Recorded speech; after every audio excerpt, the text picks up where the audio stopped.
Welcome to the special edition of Hannity. Crisis in America, media double standard. Now, tonight we will expose how journalism in America is absolutely dead. News and facts just no longer matter. They are now being replaced by an endless cycle of fake news, liberal propaganda, and lies. And right now, there's no separation between what is supposed to be an unbiased press and the Democratic Party. They are one and the same.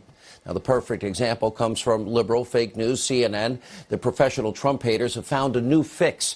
It's their new, sick, and twisted obsession. And here's a hint. It has nothing to do with Russia. Also coming up tonight, after a year plus of rampant speculation and out-of-control conspiracy theories, the media still cannot find any evidence of Trump-Russia collusion, and they won't stop.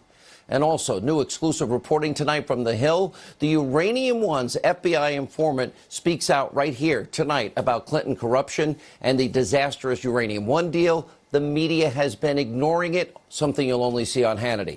All of that breaking news tonight. Plus, the press is launching blistering attacks against President Trump's new national security advisor, John Bolton. And also tonight, a quick commentary. I have some words for the Republicans in Congress because they have me fuming, because they can't keep their word and they stand for nothing and they have betrayed the people that voted for them. But first, tonight's important breaking news opening monologue.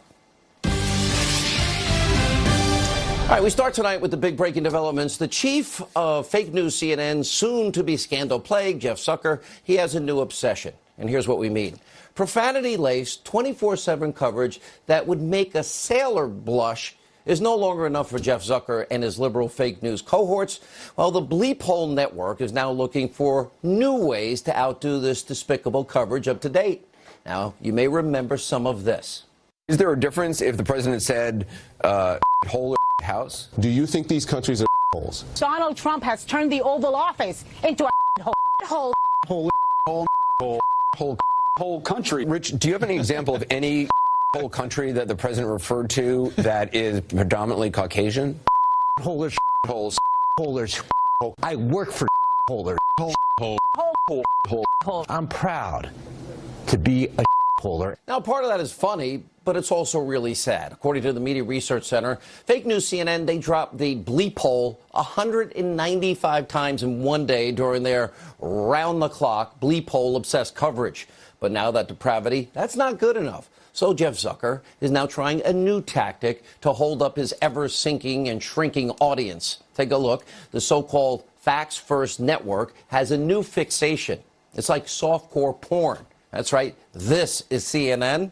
Well, after the pathetic Trump-Russia collusion conspiracy blew up in their faces, CNN is going absolutely wild, wall-to-wall speculation about a consensual relationship between the president going back 12 years or so ago with a former porn star or current porn star, Stormy Daniels. It's Stormy 24/7. Now take a look at what CNN now considers journalism. Stormy Daniels, I know you've heard a ton about that, and we have to see where that case goes and what this interview is about.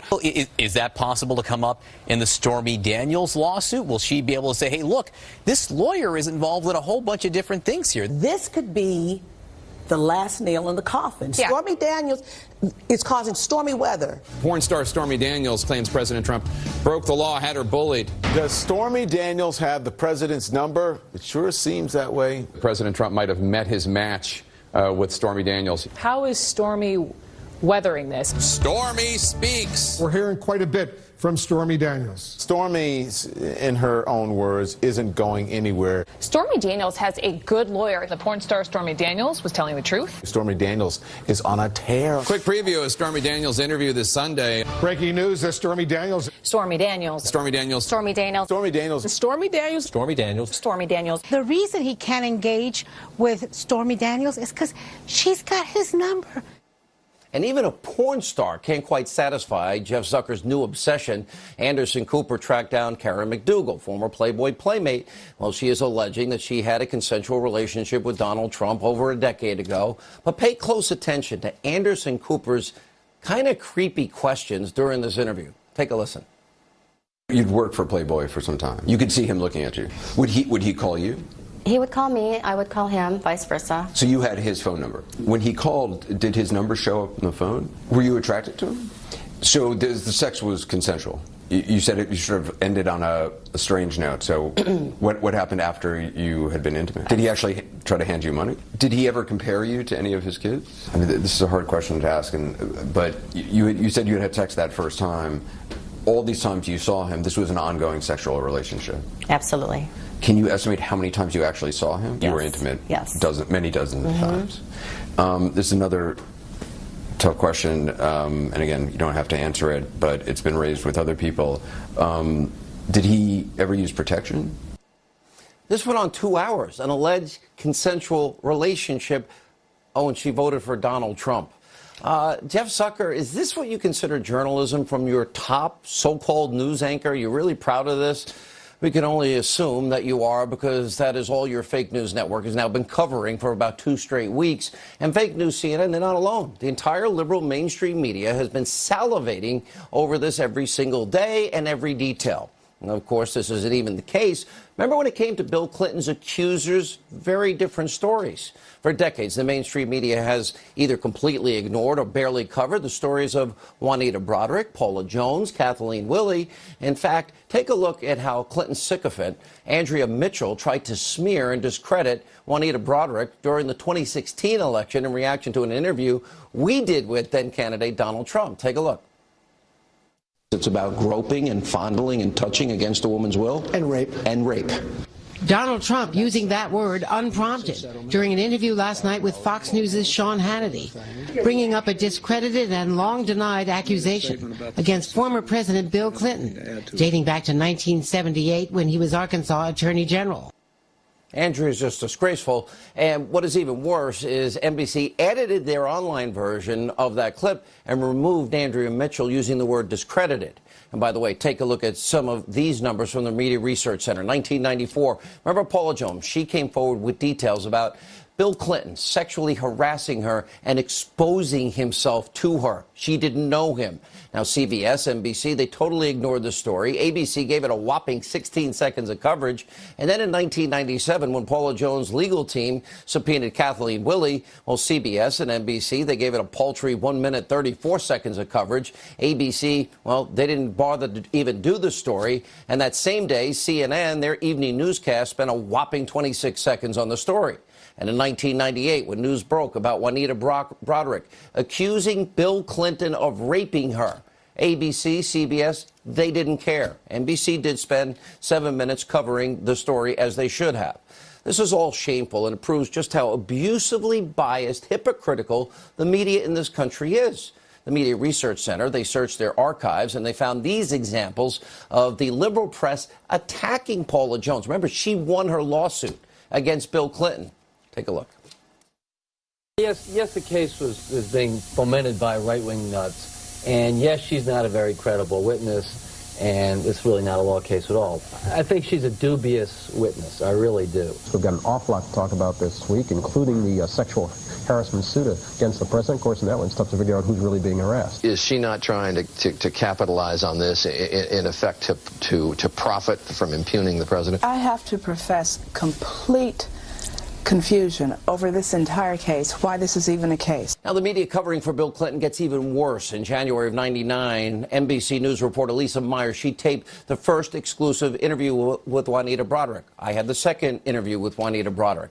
Back then, Washington Post, they reported that instead of airing that interview right away, NBC News president Andy Lack, other top executives, sat on that interview for over a month.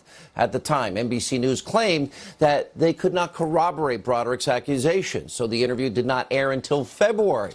Now, while all of this was going on and NBC was trying to bury the story, well, our colleague here at the Fox News Channel, Britt Hume, and his panelists right here, they actually wore free Lisa Meyer's buttons on air to encourage NBC to run this interview, since they were sitting, of course, on a major news story. Now, that shows you just how far all of these liberal networks will go to protect the Clintons. They have now been doing it for decades. Now, let's compare all of that to the coverage that CNN is now devoting to Stormy Daniels and this former Playboy bunny. Take a look at the chart. Media Research Center, March 7th, alone, CNN spent 149 minutes obsessing over Stormy between 5 p.m. and midnight, and that's from just a couple of weeks ago. The hypocrisy is beyond stunning. The liberal media doesn't want to listen to what any of Bill Clinton's accusers have to say. Well, they don't want you to know that Bill Clinton confronted Paula Jones in a hotel room and put his pants down and exposed himself. That's not consensual. And on the other hand, we actually care about the truth on these programs. We think these women should have been heard. And here's what Paula Jones told me. Take a look. We did some small talk, and then he started kind of getting a little comfortable and trying to, he said that he loved the way my hair flowed down my back of my clothes, and he liked my curves. Then he leaned up and he pulled me up towards him, and he was going to try to kiss on me. And so then I tried to distract him again. And I thought, what am I doing? My mind is racing. I said, well, I may need to be going or something. And next thing you know, he pulled down he sat down, pulled down his pants, his whole everything, and he was exposed. And I said, I'm not that kind of girl, and I need to be getting back to my desk. In the era of Me Too, that's not consensual. Here's another thing the media won't tell you about Paula Jones. Bill Clinton, he lost. He ended up paying over $850,000 in a court settlement, out-of-court settlement, and that scandal also resulted in a 5-year suspension of Bill Clinton's law license, and he was impeached. Then there's Kathleen Willey. She says that in the Oval Office, Bill Clinton groped and grabbed and fondled and kissed Kathleen Willey against her will. Here's how she described it to me as well. Take a look. No woman should be subjected to it. It was an assault. He assaulted you. Yes. He touched, grabbed, fondled, and kissed you against your will. Yes. And it's an allegation that is not made by one woman. It's made by multiple Many women. of us. And then there's Juanita Broderick. She accused Bill Clinton of raping her in a hotel room back in 1978. This was one of the hardest interviews I ever did. Take a look. You described a scene where he was biting on your lip, and then when it was all over, he was leaving. Said, you better put some ice on that. Yeah, and casually put on his sunglasses and walked out the door. And I've told my friend who came back and found me that I was sitting there crying and so upset at the time. And I felt like that the next person would be somebody coming through the door to get rid of the body. That's just about how I had absolutely couldn't believe what had happened to me. You begged him to stop? Yes. Rape, groping, grabbing, fondling, touching, kissing against a woman's will, exposing oneself. Very serious allegations, but the liberal mainstream media barely covered those stories. Now, on Monday night, Kathleen Willey and Paula Jones and Juanita Broderick, they will join us on this program. And finally tonight, I have a quick commentary on this big, disgusting, bloated, out-of-control government and this omnibus budget deal. Republicans once again abandoning their core principles, their promises, and really, if you voted for many of them, have completely betrayed you, the American people. Now, GOP lawmakers, they got taken to the woodshed by Nancy Pelosi and Chuck Schumer. Instead of showing spine, backbone, vision, and principles, Republicans folded like cheap lawn chairs. And then as soon as the budget passed, well, they fled Washington, and President Trump was left with no choice to sign this bill because it was either that or get blamed for a government shutdown or desperately not get the money he needs to rebuild our military, which was dilapidated under President Obama. Nancy Pelosi, Chuck Schumer, well, they were laughing at these weak and timid Republicans. Now, Republicans should be ashamed of themselves. At this point, can any of them explain what exactly they stand for? Right now, there's a huge distinction between President Trump and the party that is supposed to have his back. Look at the Heritage Foundation report recently. 64% of President Trump's agenda has been completed faster than Ronald Reagan's 49% in a year, which is pretty amazing because President Trump has had little to no help from the GOP, and the GOP has become visionless and feckless. These Republicans talk and talk and talk a good game for years, but they never follow through or rarely follow through. Remember the promises for 7 years? They're going to repeal, replace Obamacare as soon as they got a chance. That didn't happen. They blew it because deep down inside, many of them were lying. You had 100 House Republicans and a handful of GOP senators. They'd always do their show votes, and they never had, when it mattered, the backbone to back up words with action.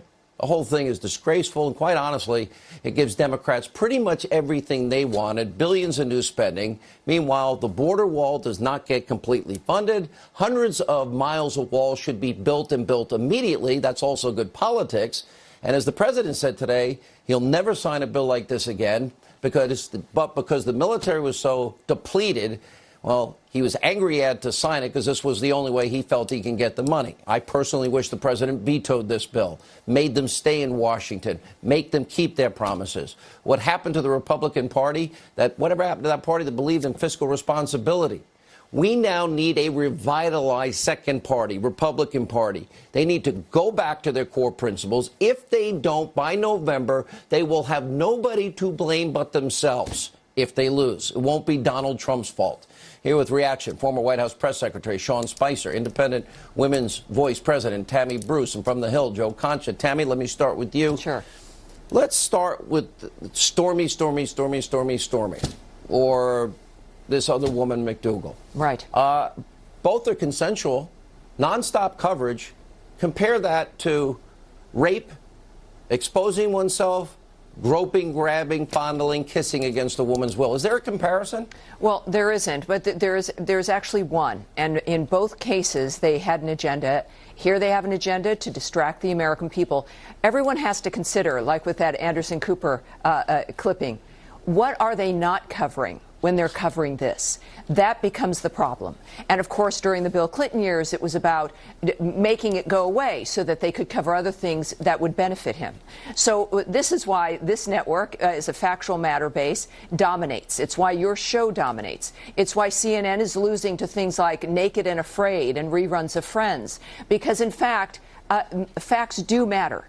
People do want information. And they know that when they're hearing gossip, and that's all that it is, they're not hearing information that makes a difference for their lives tomorrow or for the future. It doesn't help them make choices for their family. It reminds them of the meltdown that's occurring. And this is, the good news is with new media, certainly, and with Fox News, they've learned what the difference is. You can have opinion programming. You can have a programming about the news that's based in then analysis, and people are able to make up their mind about what they want. But what they're seeing otherwise is information that has nothing to do with the facts of the matter, what really matters. And look, Ms. McDougal looks like a perfectly nice woman.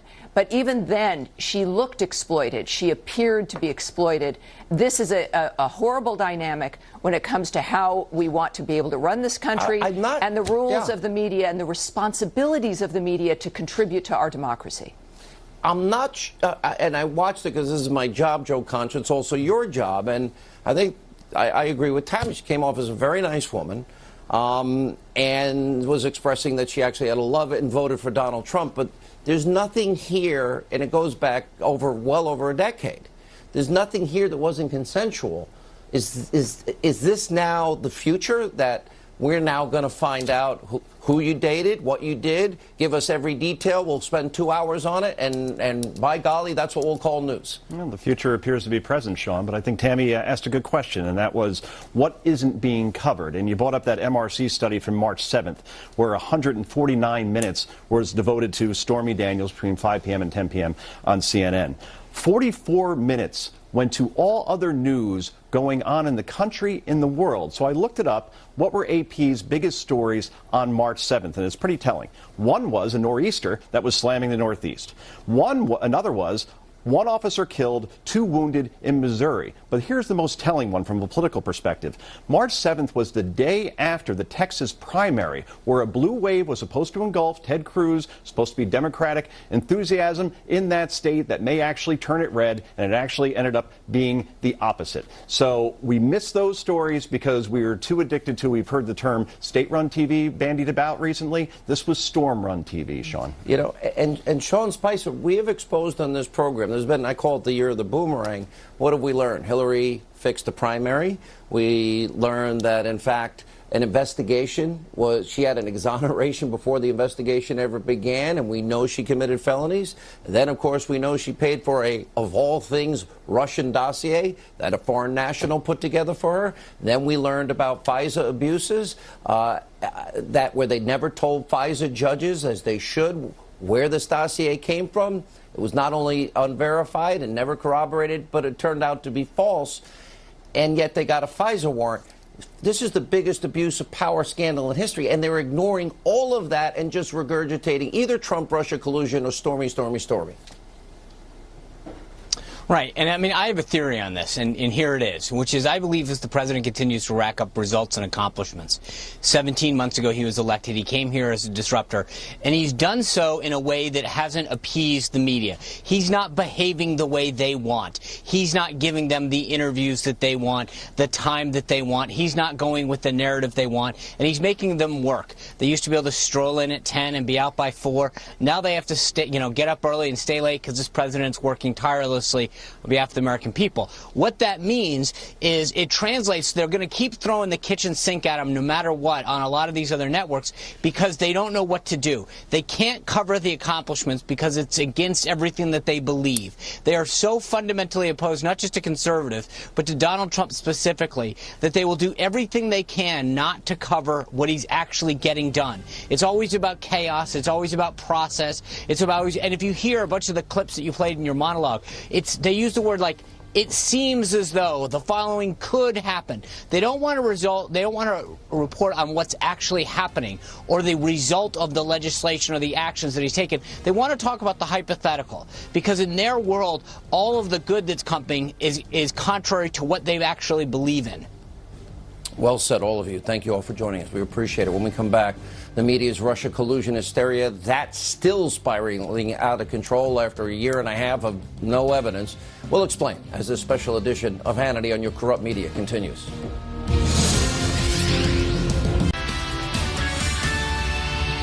Live from America's News headquarters, I'm Trace Gallagher. Attorney General Jeff Sessions announcing new regulations Friday that would effectively ban bump stocks. The proposed rule would amend ATF rules to include bump stocks within the definition of machine gun under federal law. In a statement, Sessions referenced the horrific shooting in Las Vegas last October, where a shooter armed with bump stock-equipped rifles killed 58 people and injured more than 800 others. Still no motive for the attack on a California military base last Wednesday. A burning minivan full of propane tanks and gas cans barreled through the gate at Travis Air Force Base. The driver found dead inside the vehicle has been identified as Hafiz Kasi, a 51-year-old Indian man who had lived in the U.S. since 1993. Investigators have found no links to terrorism. If news breaks out, we'll break in. I'm Trace Gallagher. Now back to Hannity. Welcome back to the special edition of Hannity, a crisis in America's media. Now, the media has been absolutely obsessed with Russia, and the fake and phony idea that somehow President Trump colluded with the Russians. Just take a listen to the insane amount of coverage that they have given to this in just the past few days. New fallout tonight in the Russia investigation. Russians. All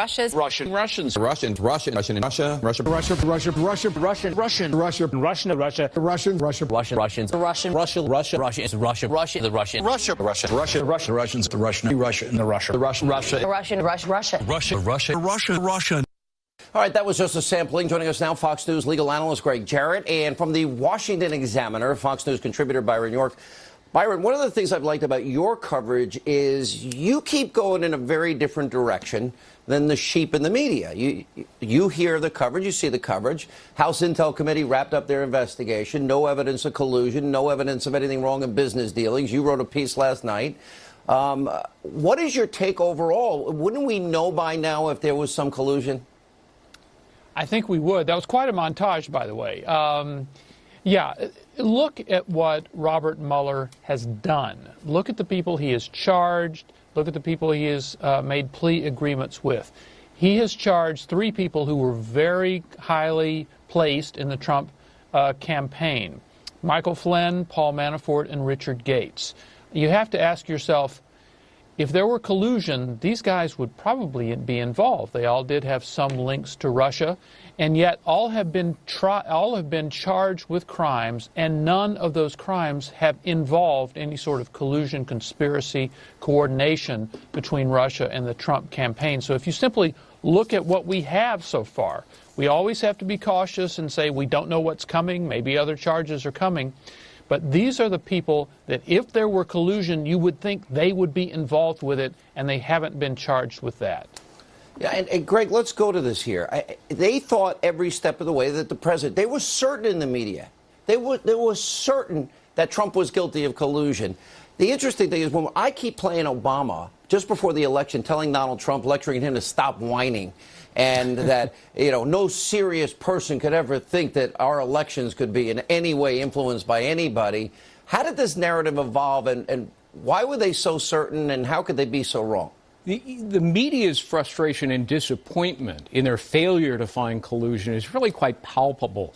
You know, every time some event was revealed, the media ran with their hair on fire.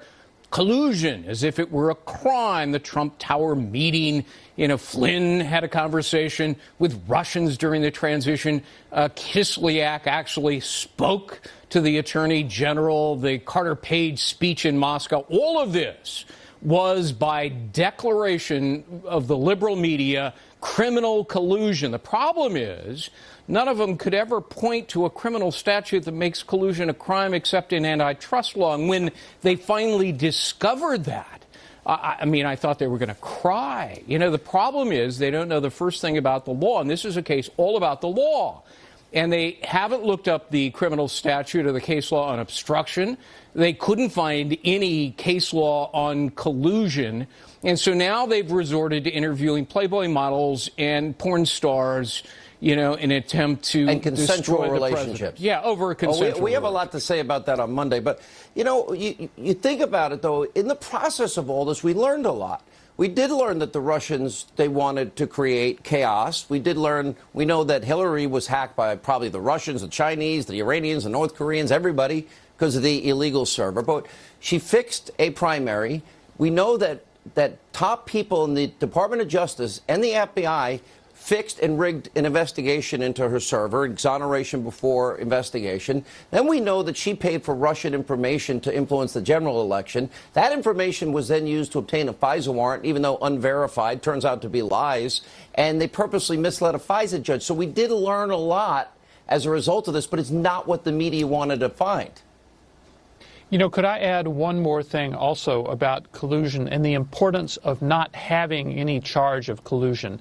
Because remember, the conversation has turned in many ways to the idea of obstruction of justice, that President Trump has obstructed justice in the Trump-Russia investigation. But collusion would be the underlying crime for that. And remember, this is going to be, if the president is charged with anything, it will be in a political context. It would be impeachment if Democrats were to take the House in November. And remember, Trump has already said, you know, listen, they attack you and they attack you, and when you fight back, they call it obstruction. His argument will be, are you telling me that I'm being charged with obstructing an investigation into something that didn't happen? We shall see. When we come back, our Hannity exclusive, we have the FBI informant on the Uranium One scandal revealing what the Russians thought of President Obama, and something the mainstream media has hardly been reporting as the special edition of Hannity continues. You'll see it only here next.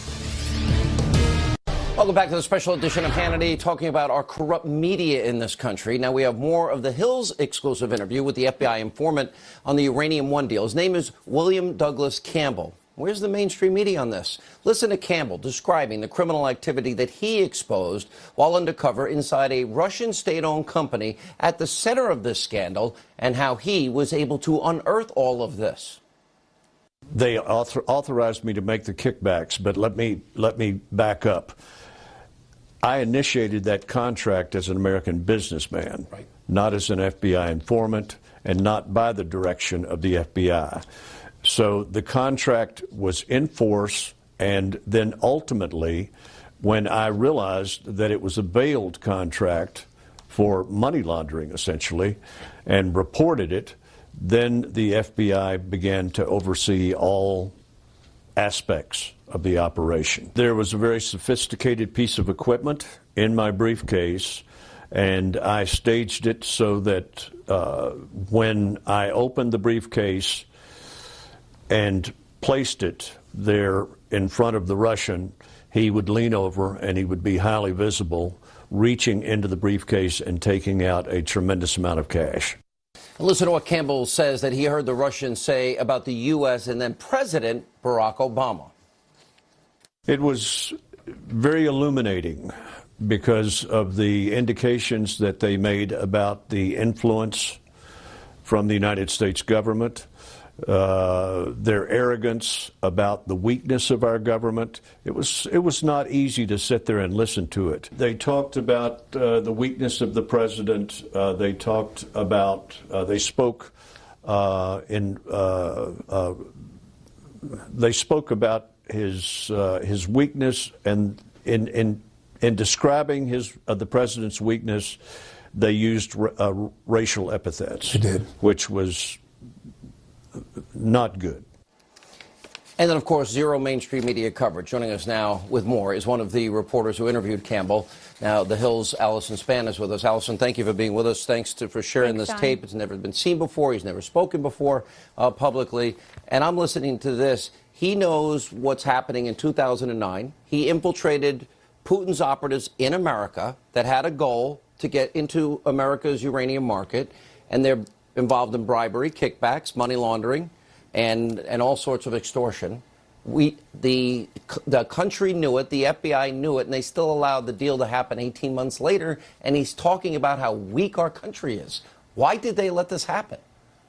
You know, Sean, it's unclear, but as far as Doug says, he was undercover for 6 years inside Rosatom as an FBI informant. He gathered a ton of information. You heard him talk about the scenario where he had the camera inside his suitcase. He caught some Russian officials on camera taking $50,000 in cash, and he presented all of this information to the FBI, and they assured him, you know what, this information is so good, it's gone to the FBI director, and it's even gone to the president. President Obama has seen this information. So he was thinking, I got this great information. Surely this is going to prevent the Russia's plan here in the United States. And then he started hearing that all these deals were going through. And, you know, you heard him say he was shocked. He was appalled when he heard that these deals actually went through. Let me play one more side. William Campbell says he was assured the Obama White House had been informed of his information. So it went to the highest level. Robert Mueller was the FBI director. Hillary, the Secretary of State. Then the money flowed to Bill Clinton, doubling his speaking fees, money going from people involved in this to the Clinton Foundation. But it's saying here Obama knew, and he did nothing. Let's play this. I was assured that the White House also had been informed because of the importance on a national security side, and it was actually a very enthusiastic commendation that I received from the FBI because my work had resulted in the White House daily brief being handed to then President Obama. That means the president knew about all of this. Robert Mueller knew about all of this. We import, Allison, you know, of almost 90% of our uranium. We don't have enough, and it all happened, and they had 18 months with an informant inside. How could this ever happen? Well, look, you know, right now you have Democrats calling for stricter restrictions on Russia, saying that Russians are bad actors. But then, you know, under their watch, you had an FBI informant inside Rosatom telling the U.S. government, hey, this is Russia's plan. They're trying to make the United States dependent on Russian uranium. And during that time when he was giving them this information, you had the deal with Uranium One go through. You had the Russians garner billions of dollars worth of new nuclear fuel contracts, and they were able to get a hold of a large percent of the United States uranium. So yeah. It is shocking. All right, Allison, thank you for sharing the tape. We appreciate it. Joining us now with more reaction, Fox News contributor Sarah Carter. You have spent hours, Sarah, with this informant. This is only the tip of the iceberg of what he's saying, but he knew the whole time. The White House knew, Hillary knew, Mueller knew, crimes were being committed. Nobody stopped it. Why? That's right. It's been almost a year since I've known the informant, and the trove of information, Sean, that he's delivered is incredible. Now, I I believe, and right now we know that the FBI has questioned him, that they are looking into this, that they've reopened the Clinton Foundation investigation, and they're looking at those ties between Russia, Russians with Rosatom, oligarchs that actually had connections with the Clinton Foundation. And this is really important because for a long time, people believed that the FBI had just shut down these investigations and that they were no longer looking at it. What we know now is that they are, and that they've interviewed William Douglas Campbell. Another really important factor here that a lot of people need to realize is that during this time in 2010, he also provided the United States government with sufficient evidence that Russia was also providing all kinds of assistance to Iran with their nuclear program. And what's important about that is that in 2010, Obama basically lifted the sanctions on Russia. They reset with Russia the sanctions that had been put in place by the Bush administration.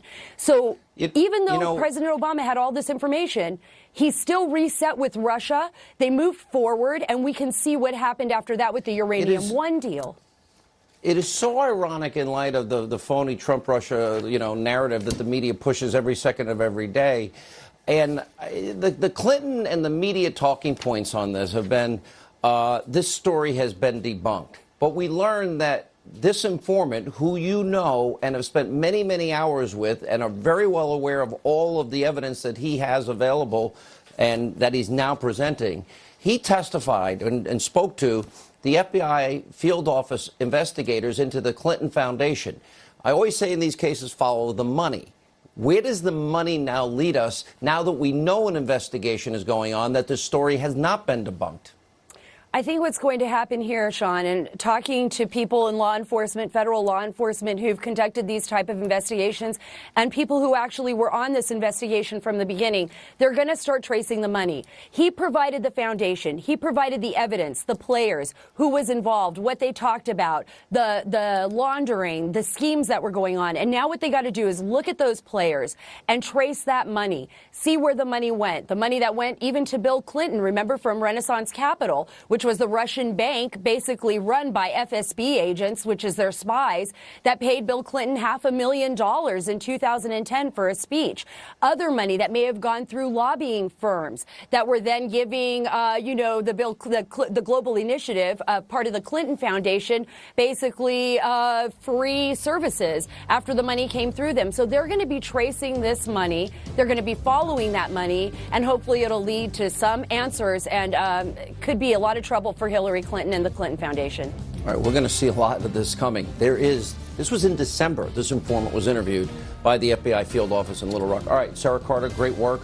As our special investigation into the corrupt media continues, their efforts now to smear John Bolton as this special edition of Hannity continues.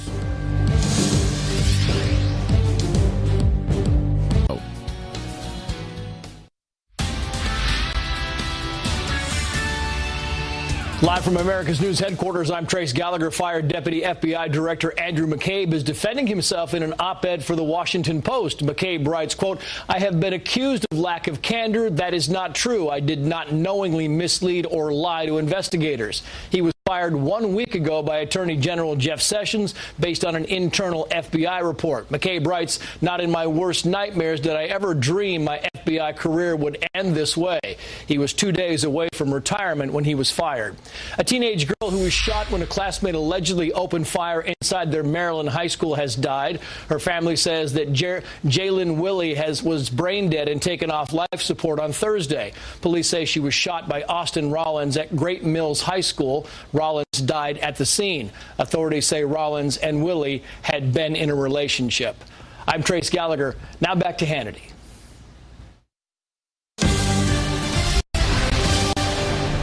Welcome back to the special edition of Hannity about your corrupt media in this country. President Trump's decision to replace General H.R. McMaster with former Ambassador John Bolton as his national security advisor has made some in the media just lash out in the most outrageous but yet predictable ways. Let's take a look. We go to McMaster and we bring in John Bolton. This is bringing in Tojo. He said to them, no more stupid wars. Now he brings in the godfather of stupid wars, John Bolton. I think the president is assembling a war cabinet. To take a war to Bob Mueller, he's got Joe DeGeneva. To take a trade war to China, he's got Larry Kudlow. And now to actually have a real war, he's got John Bolton. And the only question is, will we find ourselves in a military conflict vis-a-vis North Korea or Iran or both? If the foreign policy goes in the direction that he has advocated, we are going to be in for a very rough, if not calamitous, time ahead. Yeah, this is a bucking bronco. This man has called for preemptive strikes on North Korea and Iran for their nuclear programs. What is going on with this guy? I find him to be dangerous, and it's put me into a state of anxiety today, frankly. Oh, every day it's hysteria, and that's not all. Take a look at how tinfoil conspiracy theorist Rachel Maddow reported this on her show. We're going to need another wall soon. We actually figured out a way to make this one slightly larger, like just by kind of taking care of the margins. You know how you can make your term papers look shorter? Oh, we have another giant list for you. Check out all of President Trump's accomplishments, things he has actually achieved so far. Now, here's the problem with the media. They're not going to show this on any show, on Conspiracy TV, MSNBC, the whole fake news network, CNN. And that's a problem because they say they're fair and balanced, and they're not. Joining us now, American Conservative Union Chairman Matt Schlapp and former White House Press Secretary, Fox News contributor Ari Fleischer. All right, good to see you both.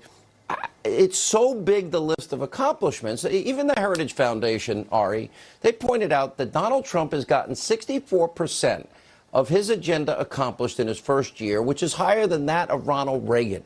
And it's a conservative agenda. He's not a nationalist, populist. These names get thrown around.